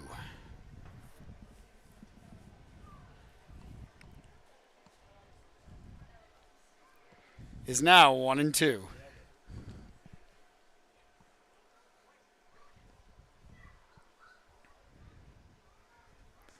Garces sets. No peek back to Malik Collymore until about now, who takes off for third. That one gets caught by Cote at home. And Malik Collymore is on his way home. And he is gunned down by the covering Garces and Cote, who record the putout. And it was dead to rights, and Dino Ramel does not like it. That looked good from here, Neil. I'm not quite sure, depending on the timing of the slide and where the tag landed, but Collymore is called out at home, and Garces did a good job of running to cover at the home plate. And the only argument, I think, is that the tag came well after Collymore's foot touched the bag. Seemed to get him in the upper leg or perhaps at the knee.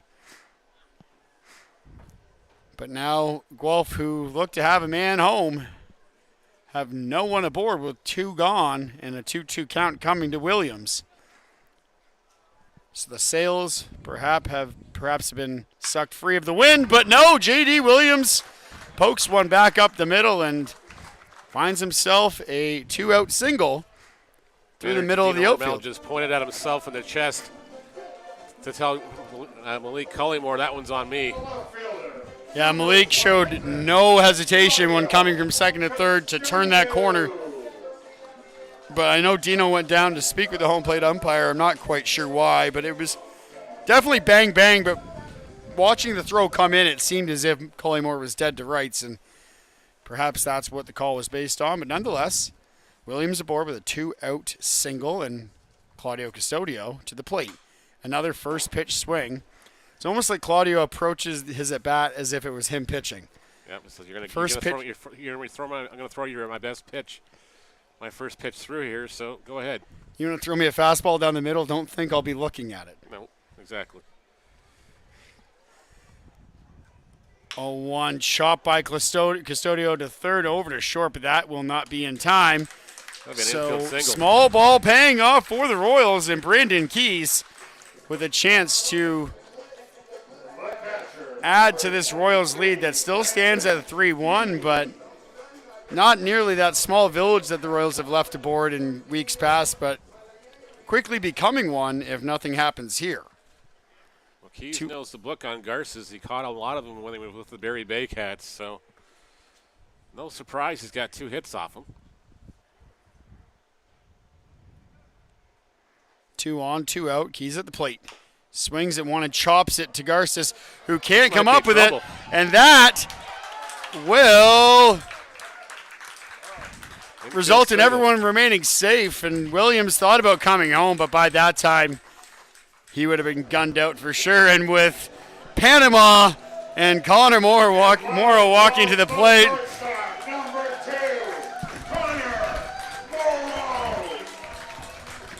Why even risk that if you're J.D. Williams? And he knew better. The most dangerous number line for the Baycats. Get the bullpen up in a hurry here. The most dangerous number 9 hitter in all of baseball, league regardless. Connor Morrow with a chance to add to this 3-1 lead, double it or more if you like. It's a first pitch strike as Morrow looks at it. Morrow 1 for 2, a single in the 3rd inning. Struck out swinging in the 4th.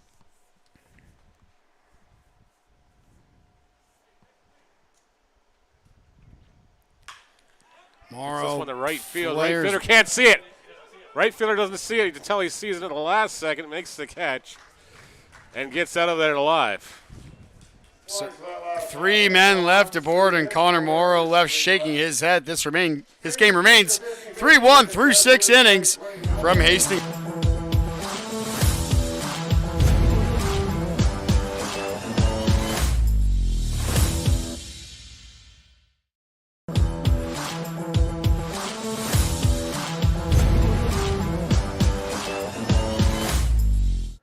This inning is brought to you by Secure Water Systems. Has your business been contacted by the city to have its backwater preventer tested? Secure Water Systems is local and specializes in backflow prevention. Check out our 5-star Google reviews and call us at 519-827-9622 to receive 10% off your first test. Secure Water Systems, keeping our water safe.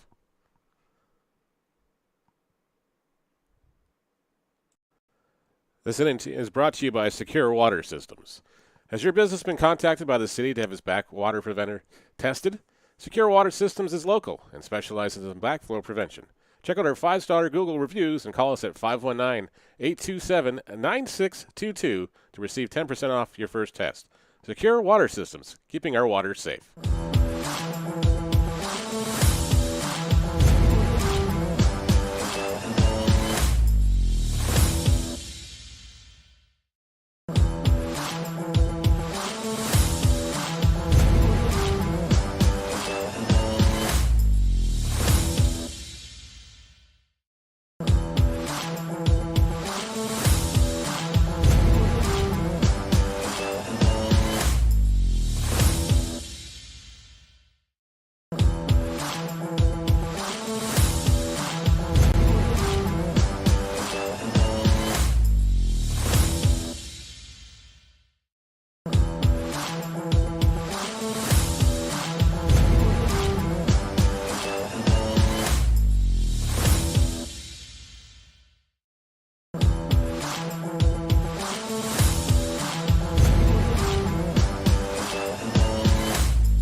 Top of the 7th here at Hastings Stadium.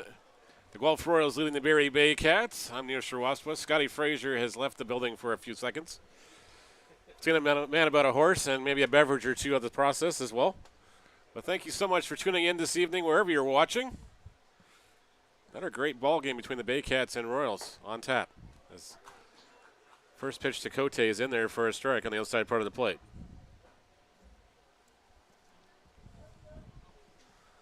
The sun is definitely set behind the clouds now. This one's hit by Cote into right field. Williams doesn't see this one again, and it's a tough sky out there for the right fielders now. But there's one away. Carson Burns will be the batter now. Number 3, Carson Burns.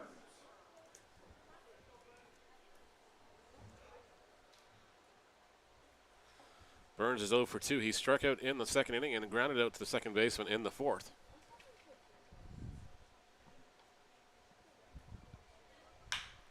Burns tees off on this one to right field, and Williams doesn't see it. But that one is going to leave the yard anyways. And just like that, it's a one-run ball game.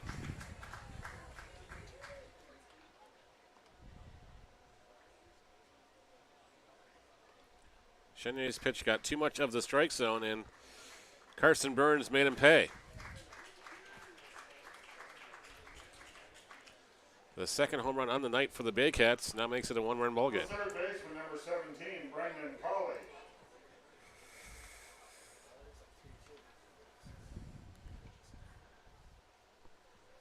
Brendan Colley now the batter.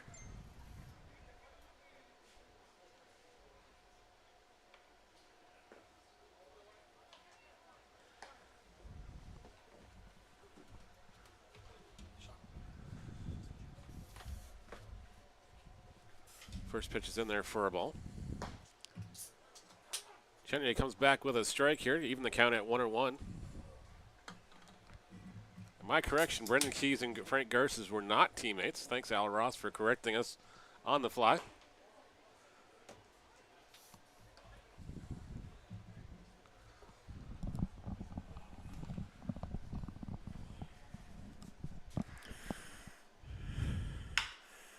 Slow roller hit the Morrow. He'll throw to first in time to Riley, and there's 2 away. 6-3 goes to put out. And Chenier's got 2 away here. So by way of 2 long shots, these Barrie Baycats are hanging around and not really letting Guelph get too much more going after that 3rd inning onslaught that saw them score 3 runs. But the Baycats doing a good job of chipping away and staying at bay here into the top of the 7th with 2 gone.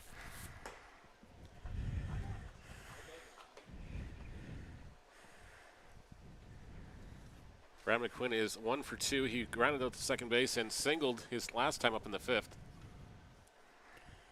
So he swings and misses at that one. And the count is quickly 0-2. Chenier, the Georgetown, Ontario native. In his 2nd appearance of the season. Swings and misses, and Quinn goes down on strikes. And the inning's over. 7th inning stretch here at Hastings Stadium. We'll be back after the break. Scotty Frazier to call it for you. Stand up.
3-2 Royals into the bottom of the 7th inning in what is a game that means so very much to both of these teams. And Dalton Pompey to lead it off the top of the order, due up in the bottom of the 7th. Pompey, DeGrace, and Riley, all three loosening up on time with the Baycats pitcher Grasses throwing in his warm-up for this inning, and starting to show a bit of fatigue perhaps, but no worse for wear here, as that is a first pitch strike, and that one just misses on the outside part of the plate to even the count at 1-1. As we have gone into full set nighttime, dusk has come and gone. It is now the twilight of the evening as Dalton Pompey pulls one to left field for a leadoff single. And make that a leadoff double with the getaway sticks that he has on him. A slow roller into left field, but with the speed of Pompey as the leadoff hitter, he made that a stand-up double to lead off the inning. And Kyle DeGrace with some power, as he showed earlier in this game with a double back in the 3rd inning. A chance to help give the Royals and their pitching staff some breathing room with this lead now down to just 1 after that home run from the Baycats in the top of the 7th. DeGrace looks at strike number 1.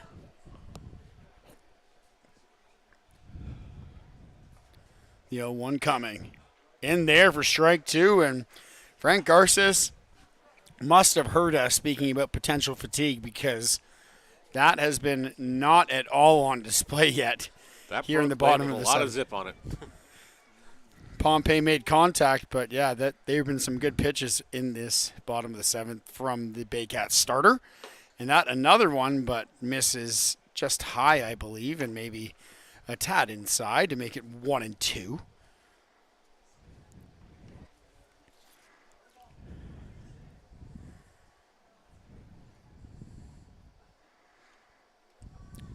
Bit of a pause here from both the pitcher, catcher, and now Pompey thought about taking off and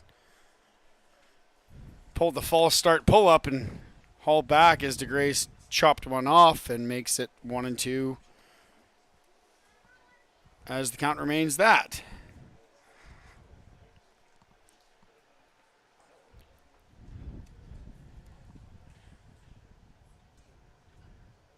Pompey's got an even bigger lead this time up there. And again, no one really jumping out at third, but as we mentioned, Brendan Colley, who is playing third, does have that quick hop step upon delivery from his pitcher, so it makes that stealing of the third base probably a little less likely for Pompey if Colley's on that, as he has been all evening. But 2-2 the count here now. That one poked to second, and Pompey back to second base, and in time, as Owen Jansen made that catch look easy. Number 33, Sean Riley. Runner at bat with solid contact, but just no result. It's not the result the Royals wanted anyways. But again, Riley due up with Pompey at second and Collymore to follow, and Garton behind him. If Guelph can continue to avoid any sort of easy outs here, And they intentionally walk Sean Riley. Set up the double play here. The third baseman, number 35, Malik Collymore. And if you're Malik Collymore, do you start to take that personally? Not at all, especially when they're just trying to stay out of they're trying to set up a double play. As Riley's night's done now, as Ashton Patterson will come in as the pinch runner here. Pinch running for Riley, number 50, Ashton Patterson. So perhaps that idea of an easy double play ball to second base is now out the window with Ashton Patterson's foot speed to follow Dalton Pompey's. And the guy at the plate, Malik Collymore, can really move as well. So all of a sudden some speed on the base paths for the Royals.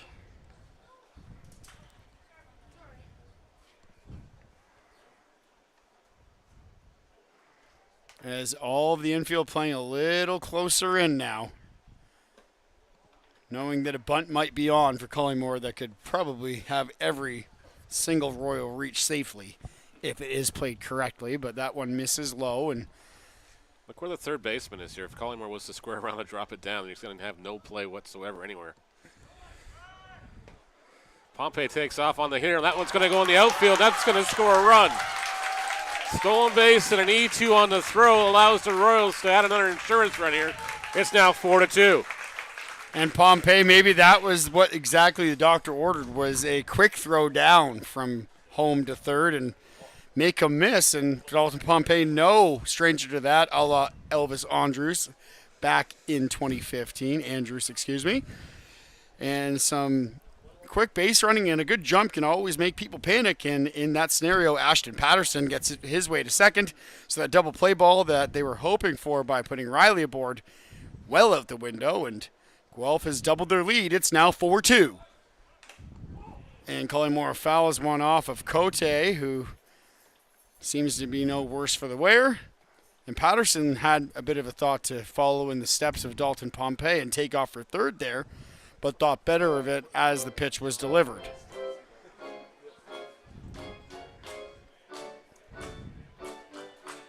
Garton loosening up on deck, likely to see an at-bat in this inning with just one gone and Patterson at second. So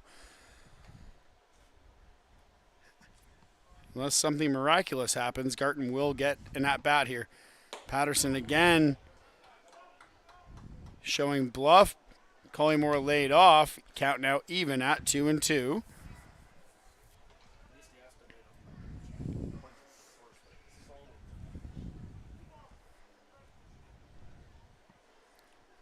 Collingmore still got a job to do here. Got to advance that runner to third base somehow, if not cash him in here.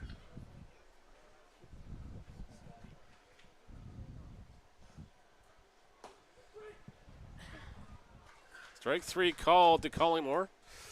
And there's two away here in the Royals' seventh inning. Emily Collingmore, just unable to find that rhythm that he found ever so often throughout that 12-game hitting streak. Yes, he did find his way aboard earlier tonight, but that one yet again just left him scratching his head on his way back to the dugout. Ashton Patterson doing a good job of trying to bluff kind of a steal on every delivery, but that brings up Josh Garton with the young Patterson 180 feet away from making it 5-2. And Garton, the fourth time he's seen Garces so far tonight, probably has his timing just about down. And Garces gets the better of that one on the lefty-lefty as Garton fouled it off behind home plate.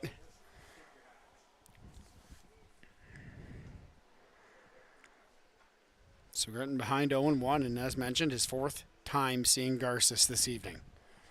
Look how far out Patterson is. He's even with the shortstop out there just looking to score on anything that gets through the infield. And probably the plan here with two gone, as long as Garton gets something that's in play, Patterson is planning on scoring.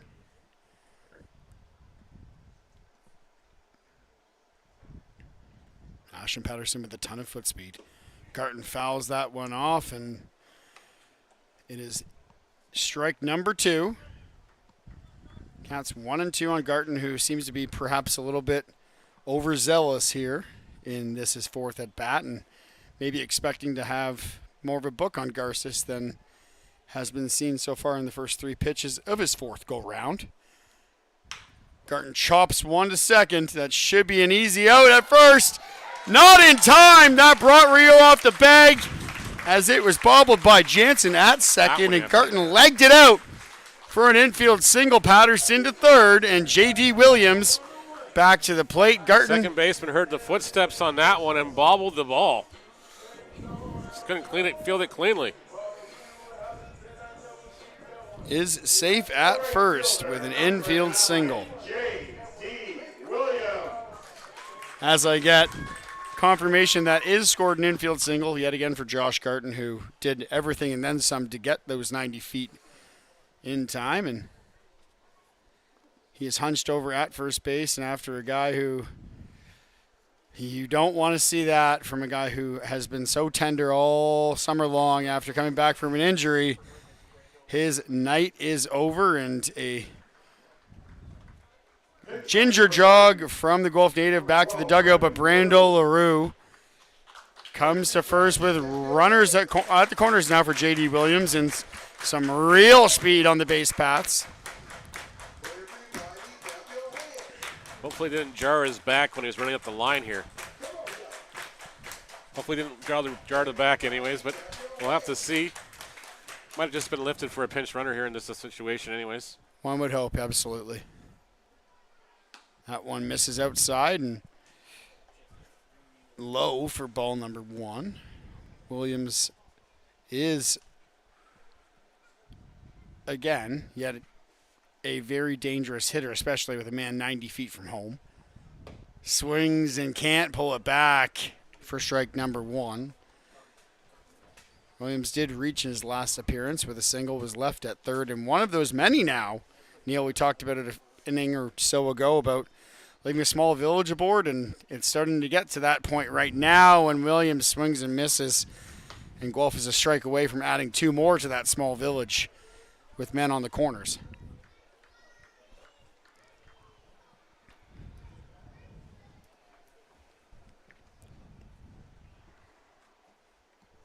LaRue at first, Patterson at third. LaRue takes off for second, and that is a called strike 3 on Williams, who was left with nothing to do but look at it as LaRue took off with 2 strikes. So 4-2 the score now.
Juan Familia to lead it off for the Baycats here in the top of the 8th inning.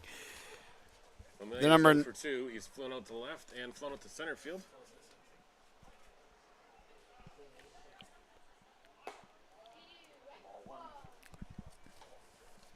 And looks at ball number 1. Brandon Deans into the game on the mound.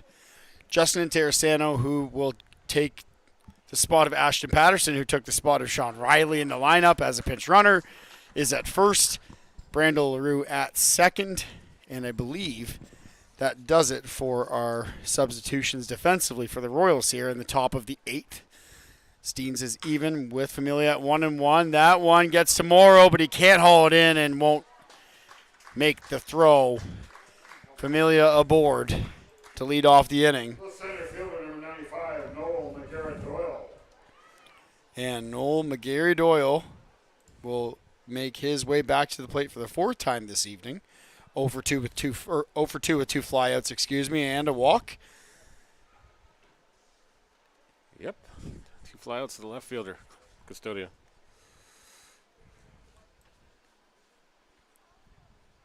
And Familia did reach by way of error, so they will score that against Connor Morrow, and that one will be an error on Malik Collymore.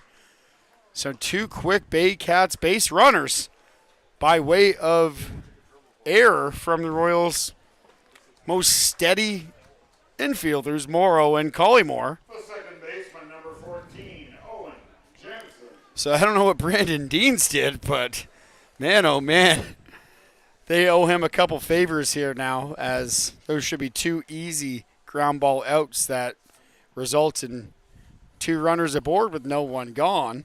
And Owen Jansen to the plate with, as the representative, is the go-ahead run.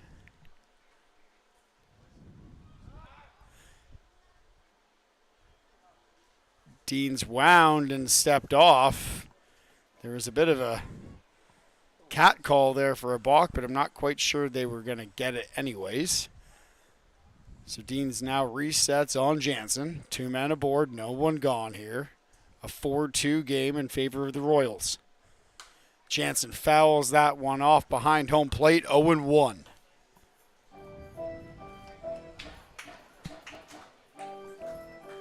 Ryan Ryu, who has not done much at the plate, is in the on-deck circle. He is due up next. And one would think the double play ball is on here for Deans. But with Jansen such a dangerous hitter, perhaps a strikeout would be the preferred outcome. The 0-1 coming. Deans checks second twice. Delivers. Jansen couldn't pull the bunt back in time. It's now 0-2, and that is huge for Deans and the Royals. Infield can back up a few steps now and just turn the double play if it's hit at you. Lots of foot speed on the base path for the Baycats. So it'll have to be a clean double play if it does come to fruition. Jansen swings in, misses at strike 3. Brandon Dean sits him down. And with Ryan Ryu back to the plate, that double play ball may be a little bit more on the forefront of the mind of the Royals pitcher and catcher Brandon Keys here. Rio's 0 for 3, pair of strikeouts and a ground out to the shortstop, 6-3. Deans would love another one right now. But one good timed swing away from changing the complexion of this game very, very mightily.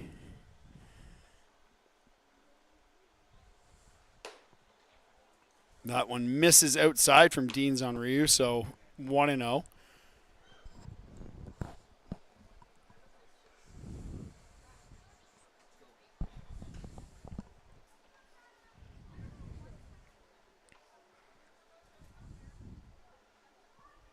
Deans checks second twice yet again and delivers. Swung on and flared to left field and well foul and out of play. Count now 1-1.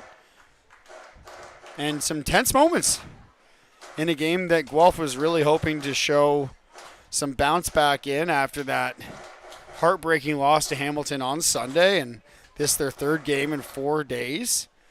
Some fatigue perhaps coming through in the lineup, and some mistakes made on the infield ground balls, and some missed hits and missed swings as Ryu fouls that one behind home plate. And that is exactly what this season kind of does to everyone, is some games you just don't have the same energy that you did yesterday or 2 days ago, and that's because there's a lot of work to do in a short period of time. And plus, you got to figure out the Royals played a really emotional game in Welland Thursday night, and of course the emotions with Claudio Custodio breaking the strikeout record on Saturday night. It's probably just a little bit of an emotional letdown too.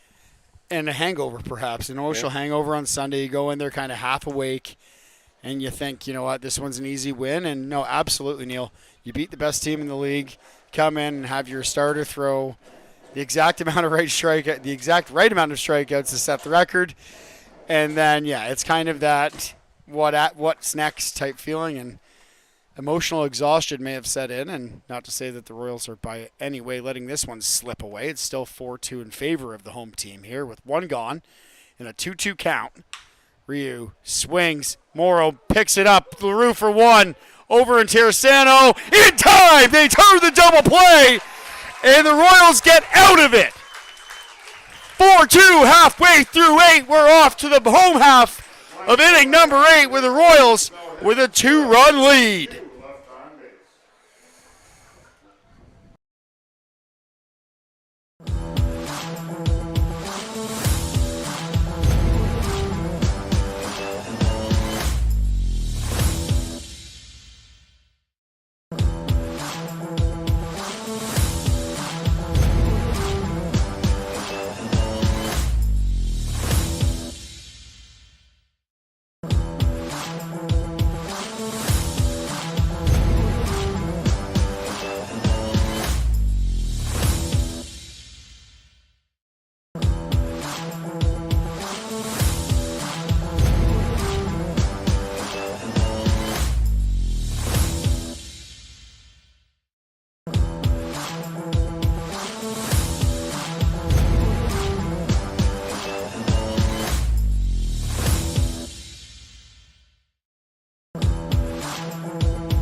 Claudio Custodio to lead it off, and Adam Kahn on the mound now for the Baycats. We'll try to hold Custodio and Keys and Morrow off the base path and get through this bottom of the 8th and give themselves a chance in the top of the 9th with this 2-run deficit standing where it is and not growing even a little bit. But Custodio, no slouch of a hitter to lead it off here for the Royals in the bottom of the 8th.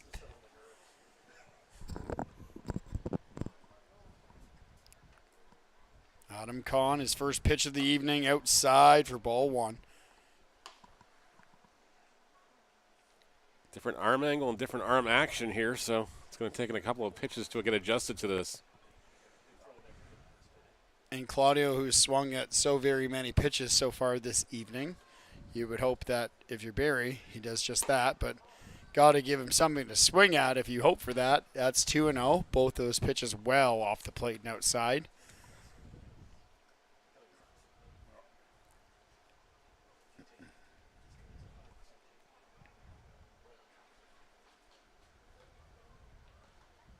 The 2-0. Claudio swings and chases it low. It's now 2-1.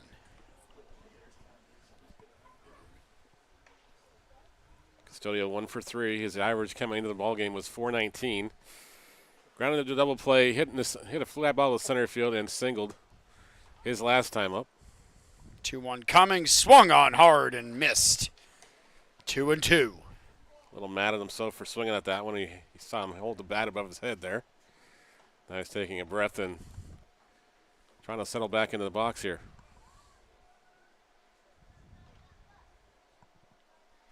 Two coming. That one gets away, and Claudio, ever for the dramatics, pretends to take off and swing at it as if it was strike 3 called. Well, he thought about it. He probably would have beat it out. Always in a good mood is Claudio Custodio. Payoff pitch now coming. Custodio pulls that one foul. Everybody clap your hands. The Baycats realizing they're running out of ball games to try to make some moves in the fourth place. The home field is always a nice thing to have in that first round of the playoffs, but they got to jump over to the Toronto Maple Leafs. And after that loss in Hamilton on Sunday, that is a game that might come back to haunt the Royals, but we will see as Claudio swings and misses on the full count pitch to make it a leadoff strikeout. And Adam Kahn has one batter faced, 1/3 of an inning down, and with one strikeout. Brandon Keys taking off the shin pads here. That's what the delay is about.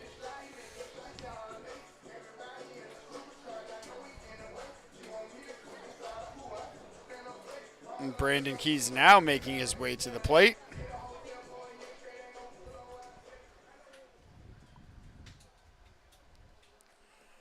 Settles in.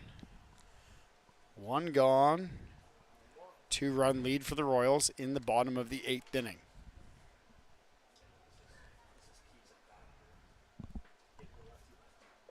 Keys 3 for 3 in the contest tonight. Swings and misses. At the first pitch he sees. A double, a run scored, 2 singles. Not a bad night for Brandon Keys. Not at all when you assume that Kyle DeGrace will take over most of the catching duties from here on out.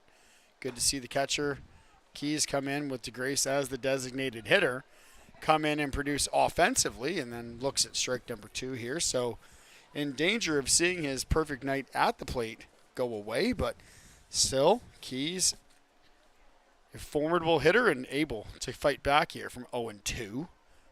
Kahn delivers the 0-2. Keys lays off. That's high. Makes it 1-2. Good job of trusting his hands on that one and just let that one go past him.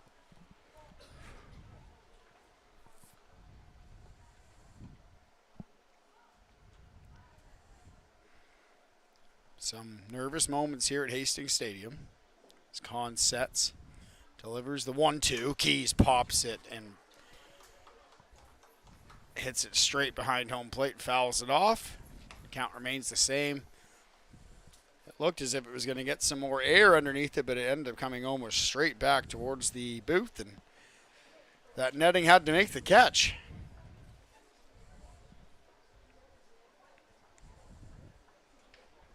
Those lights of Hastings Stadium now shining ever so bright on Brandon Keys.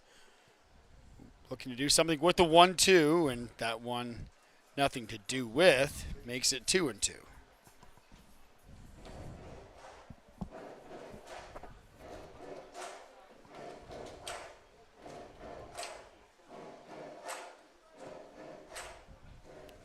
Count even, one gone. Connor Morrow on deck. 2-2 coming from Kahn again. Keys fights it off again. Another great battle by Brandon Keys tonight. Showing Connor Morrow a lot of what Adam Kahn has as well, who is standing about 45 feet away from him on deck.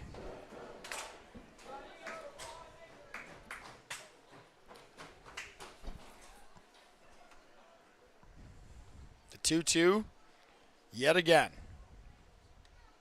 Keys gets a hold of it and hits it to opposite field. Malik Williams makes the catch over the opposite shoulder and records the putout for out number 2.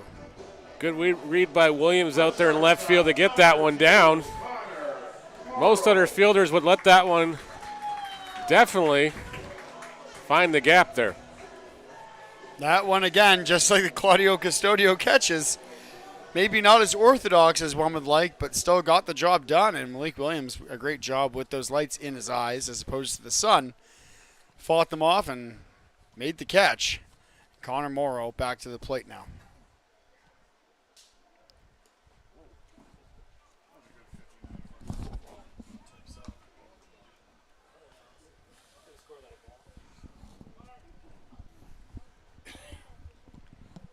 Andrew Case is still warming in the Royals bullpen.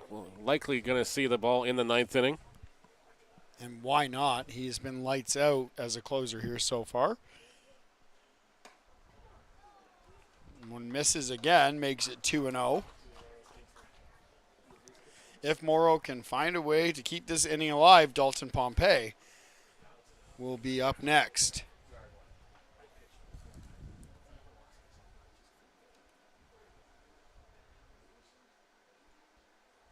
Morrow slices one foul behind the Baycats dugout to make the count 2-1.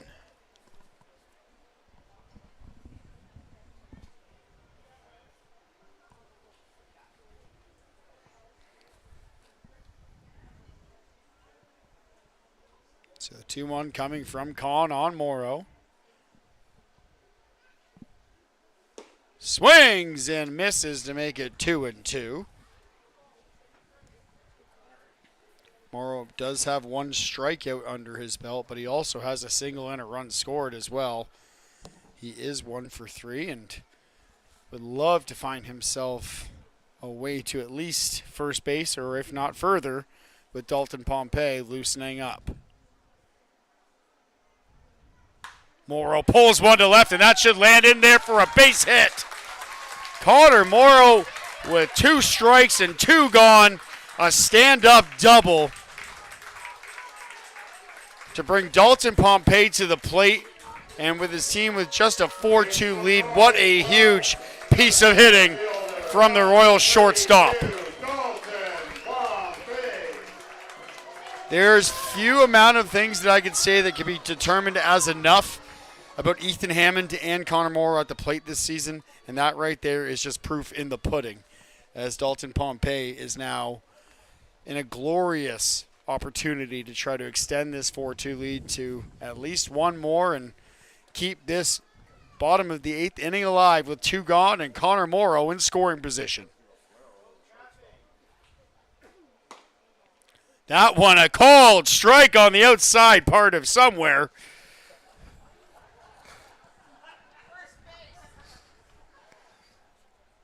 I got the cheers from the fans there, Scotty.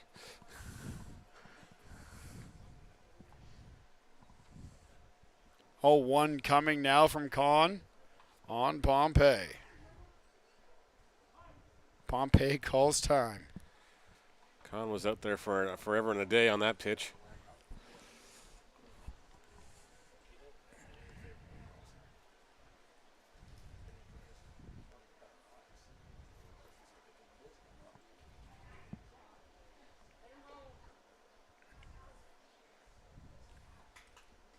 The 0-1 now. That one a strike, and it's now 0-2. And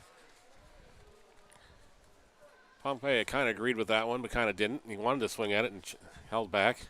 Hard to agree with it more than the first one, I would assume. And nonetheless, 0-2, 2 gone, Morrow at second. And Guelph with that 2-run lead would love to add at least one more here.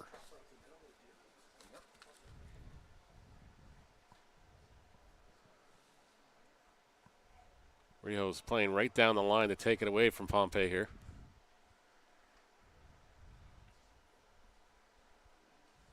Pompey chops it to second, trying to leg it out, but not in time as Ryu makes the catch. And the Royals leave Morrow aboard, but still have that 2-run lead intact. It's 4-2. We're off to the top of the 9th.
This inning is brought to you by Secure Water Systems. Has your business been contacted by the city to have its backwater preventer tested? Secure Water Systems is local and specializes in backflow prevention. Check out our 5-star Google reviews and call us at 519-827-9622 to receive 10% off your first test. Secure.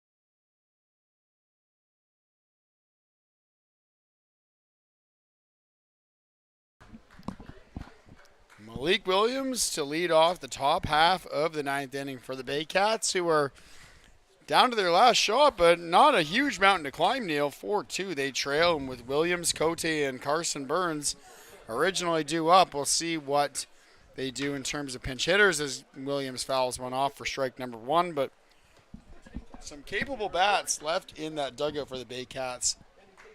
If they can find a runner aboard, it's one swing away from tying this game. It definitely is, but Case looking to shut the door here. There's a grounder hit to Morrow. One hops it, throws to first, and Terracano over there. And there's one away here. Quickly, a first out recorded by Andrew Case, who comes into this game in the 9th inning, and he looks like he might be the 9th inning guy, I won't say the word, that Dino Ramel may rely on as the dog days of summer kind of come to a close and the playoff run starts to begin. But Cote back to the plate now with 1 gone and 2 runs to erase. Case misses. It's 1-0.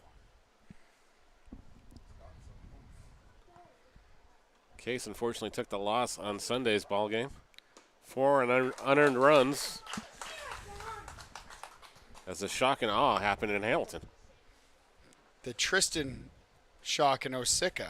I was trying to think of some way clever to say it, but we'll work on that one. And Tristan Osika was the hero in that ball game, and shock and awe might be the best way to put it, because who saw that coming with Andrew Case on the mound? And that's no disrespect to Osika. Well, the Cardinals had lost 14 in a row to that point. That one's going to roll fair. There's a gift for Terracano.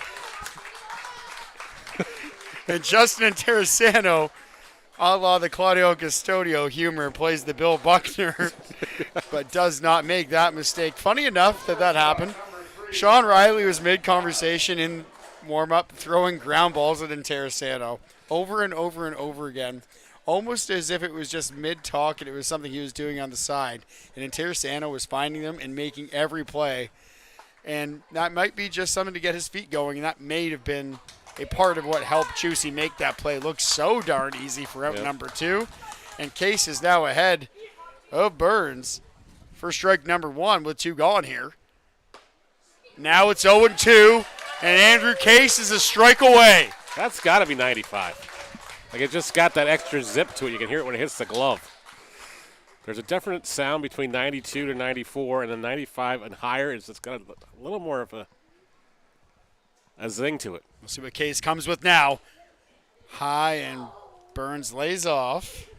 Not a bad spot to miss, sir. Not even a little bit, because that at best is a pop-up and would have been behind home plate for Keys to catch. It's now 1-2.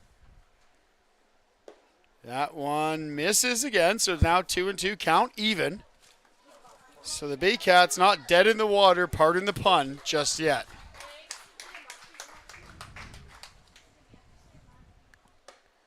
Count runs full. Just missed on the release point on that one. It's now a full count here. Payoff coming, and one way or another, it's a huge one. Swung on and missed!